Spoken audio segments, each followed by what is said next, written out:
Beaucoup de choses changent en ce mois de février et on va faire le point dans cette nouvelle vidéo. D'abord, premier changement, à partir de ce mercredi 1er février en France, il faudra payer 19 € de frais pour échanger ou annuler son billet de train avant le départ, et ce à partir d'une semaine avant le départ, alors que jusqu'ici on pouvait échanger ou annuler son billet gratuitement jusqu'à 3 jours avant le départ. La SNCF durcit donc les règles car selon elle, il y avait trop de changements de dernière minute. Deuxième changement qui concerne là aussi les transports, mais d'autres types de transports. Les prix des Uber et plus généralement en fait des VTC vont augmenter.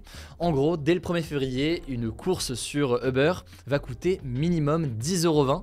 Alors c'est peut-être une mauvaise nouvelle pour ceux parmi vous qui prennent des VTC, mais c'est une bonne nouvelle pour les chauffeurs puisque grâce à ce prix minimum de 10,20 €, ils auront un revenu minimum de 7,65 € pour chaque course, une fois donc que les commissions des applications sont retirées, parce que forcément sur chaque course, eh bien Uber aujourd'hui ou les autres VTC prennent une partie du revenu. C'était quelque chose que les syndicats de chauffeurs demandaient depuis pas mal de temps. Après, pour préciser, donc c'est juste un prix minimum, il n'y a pas de changement autrement sur le fonctionnement des prix pour les courses au-delà de ce prix minimum. Troisième gros changement qu'il faut noter, à partir du 1er février, les tarifs réglementés de l'électricité pour les particuliers, donc pour les habitants, augmentent de 15%. C'est une hausse qui est importante donc, qui va se ressentir directement chez les Français, mais une hausse qui reste limitée par le bouclier tarifaire qui a été mise en place par le gouvernement. Pour vous donner une idée, cette hausse du prix de l'électricité va représenter environ 20 € de plus par mois pour les ménages qui se chauffent à l'électricité, et sans bouclier tarifaire, cette augmentation aurait été de 180 €. Quatrième changement, encore une augmentation, elle va impacter cette fois-ci les longs trajets en voiture. Les prix des péages vont augmenter de 4,75% en moyenne dès le 1er février. Concrètement, un trajet Dijon-Lyon par exemple va coûter en moyenne 37 € contre 35 € auparavant, sachant que les sociétés de péage ont annoncé qu'il y aurait tout de même certaines aides pour les trajets les plus courts. Cinquième changement, là aussi c'est une autre augmentation, mais c'est une augmentation pour une fois qui est positive. Le taux de rémunération du livret A augmente, il passe de 2 à 3%. En gros, avec cette augmentation de rémunération, quelqu'un qui dispose, disons, de 1000 € de côté sur son compte de livret A va désormais gagner 30 € par an contre 20 € aujourd'hui. Le livret A, c'est donc ce placement géré par l'État, par la Caisse des dépôts d'ailleurs plus précisément, qui est aujourd'hui le placement le plus populaire en France, car il est très simple d'utilisation. Il suffit de glisser l'argent, pour dire des choses comme ça, de son compte en banque à son livret A. Près de 55 millions de Français en possèdent un. Cela dit, certains souhaiteraient que ces taux soient plus importants, notamment en raison de l'inflation en parallèle. Et à noter au passage que cette hausse de rémunération concerne un autre livret aussi, le livret de développement durable et solidaire, un autre placement financier qui est géré par l'État. Sixième changement, en ce mois de février, la durée d'indemnisation du chômage est réduite de 25% pour les nouveaux inscrits à Pôle emploi. En gros, une personne en recherche d'emploi qui avait jusqu'ici 24 mois d'allocation chômage va avoir droit désormais à seulement 18 mois d'allocation chômage. Alors il y a une exception pour les demandeurs d'emploi en Outre-mer qui ne sont pas concernés par ce changement. Il y a aussi certaines exceptions pour certaines professions comme les intermittents du spectacle. Et cette baisse de la durée d'indemnisation chômage, ça fait partie de la nouvelle réforme de l'assurance chômage du gouvernement. À noter que ce n'est pas forcément permanent. L'idée c'est éventuellement de le faire évoluer selon la situation du marché du travail. À l'avenir par exemple, si le chômage se remet à augmenter fortement, bien la durée maximale pour toucher donc ces allocations chômage pourrait revenir à 24 mois comme avant. Septième changement désormais, février amène des nouveautés pour les entrées en master. Et oui, le gouvernement lance dès le 1er février une sorte de Parcoursup des masters.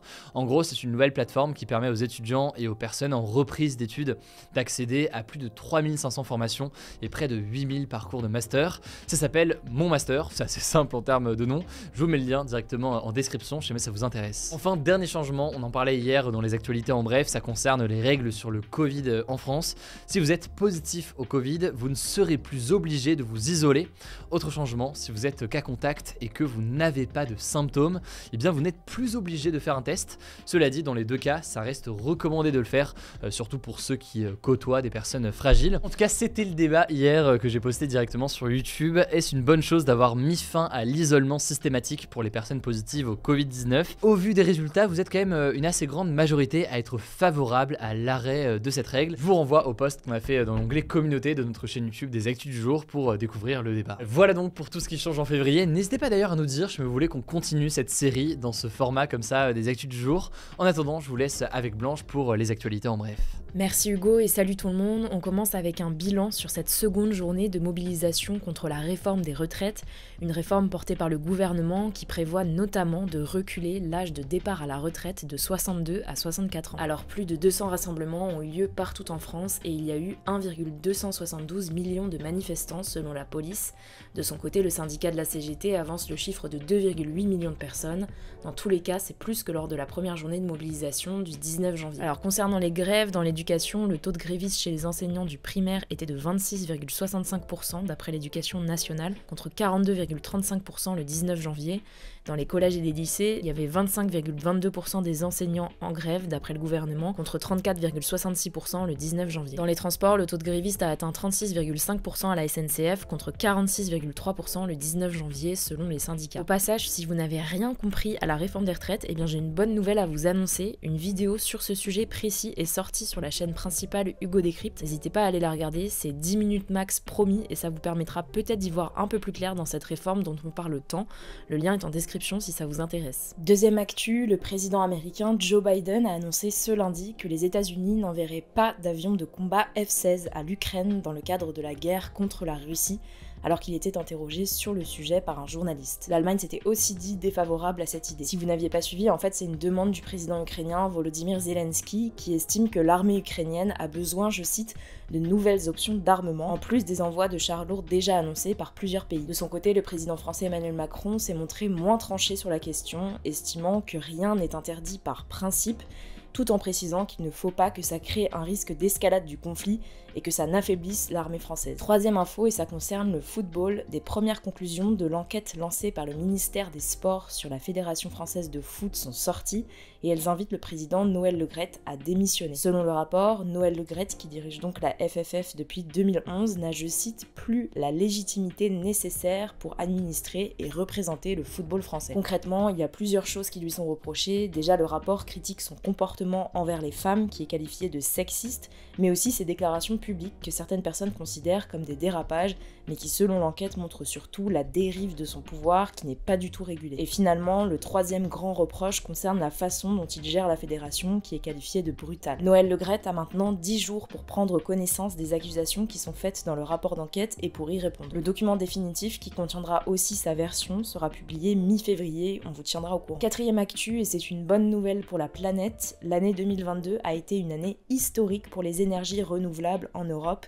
Elles ont dépassé le gaz dans la production totale d'électricité. En fait, selon un rapport d'Ember, un groupe de réflexion indépendant sur l'énergie, 22% de l'énergie produite dans l'Union européenne l'année dernière provenait de l'éolien et du solaire, qui sont deux sources d'énergie renouvelables, donc dont le renouvellement est naturel et inépuisable. C'est une bonne nouvelle pour la planète car ces énergies sont beaucoup moins polluantes que le gaz. Autre chose à noter, la part du charbon dans la production européenne d'électricité n'a pas explosé malgré la guerre en Ukraine et la baisse d'approvisionnement en gaz russe. La part du charbon n'a en effet augmenté que d'1,5%. Beaucoup craignaient cette année un retour de l'utilisation de cette source d'électricité très polluante. Finalement, selon les conclusions de ce rapport, la crise énergétique de 2022 a permis au contraire d'accélérer la transition de l'Europe vers des énergies renouvelables et donc moins polluantes. Cinquième info, le Danemark a décidé ce lundi d'accorder systématiquement l'asile aux femmes et filles originaires d'Afghanistan. L'asile, c'est une protection internationale qu'offre un État à une personne qui n'a pas encore le statut de réfugié. Ça s'adresse par exemple à des personnes qui fuient la guerre ou des persécutions dans leur pays d'origine. Et si le Danemark a pris cette décision, c'est parce que depuis leur retour au pouvoir en août 2021, les talibans ont fortement limité les libertés des Afghanes. Concrètement, en Afghanistan, les femmes n'ont plus le droit d'étudier, sont bannies de la plupart des emplois publics, n'ont pas le droit de voyager sans être accompagnées d'un homme et doivent se couvrir la tête et le corps lorsqu'elles sortent de chez elles. Sixième actu, Instagram et TikTok ont lancé des fonctionnalités pour réduire le temps passé à scroller sur les réseaux sociaux avant de dormir et donc limiter les problèmes de sommeil liés à cette habitude. Alors pour TikTok, c'est encore en phase de test, mais en gros depuis le 6 janvier, il est possible de sélectionner une heure de coucher sur l'application en amont, et TikTok vous rappellera ensuite de fermer l'application et mettra les notifications sur pause pendant 7 heures. Du côté d'Instagram, un mode silencieux a été lancé le 19 janvier et il permet aux utilisateurs de définir des heures pendant lesquelles ils ne veulent pas recevoir de notifications, pour ne pas être tenté d'ouvrir cette appli. Cette option n'est toutefois pas encore disponible en France. Dernière actu, 2 sites touristiques français font partie des 10 destinations à éviter selon Fodor's Travel, une société américaine spécialisée dans le tourisme. Il s'agit du parc national des Calanques de Marseille et des falaises d'Étretat en Normandie. Alors qu'on soit bien clair, Fodor's Travel n'estime pas que ces endroits ne valent pas le détour, non, au contraire, mais l'entreprise souhaite surtout alerter sur le tourisme de masse qui les met en péril. Concrètement, à Étretat, les glissements de terrain sont de plus en plus fréquents à cause d'une trop grosse circulation de visiteurs, et dans les Calanques, le surtourisme provoque l'érosion des falaises, donc le fait que les roches s'abîment. Merci Blanche. Alors le débat hier, je vous ai déjà donné les résultats à la fin du premier sujet, mais le débat du jour c'est le suivant. Je crois d'ailleurs qu'on l'a déjà fait il y a quelques jours. C'est intéressant de voir l'évolution de la vision sur tout ça. Soutenez-vous la mobilisation contre la réforme des retraites? Ça se passe directement dans l'onglet communauté de cette chaîne YouTube. Pour ça, vous abonnez, mais c'est pas encore le cas. Vous êtes de plus en plus nombreux, y compris d'ailleurs sur la version podcast. Pour suivre en version podcast, vous tapez Hugo Décrypte sur Spotify, Apple Podcast, Deezer ou autre. Prenez soin de vous, prenez soin de vos proches, et puis je vous dis à demain pour une nouvelle vidéo.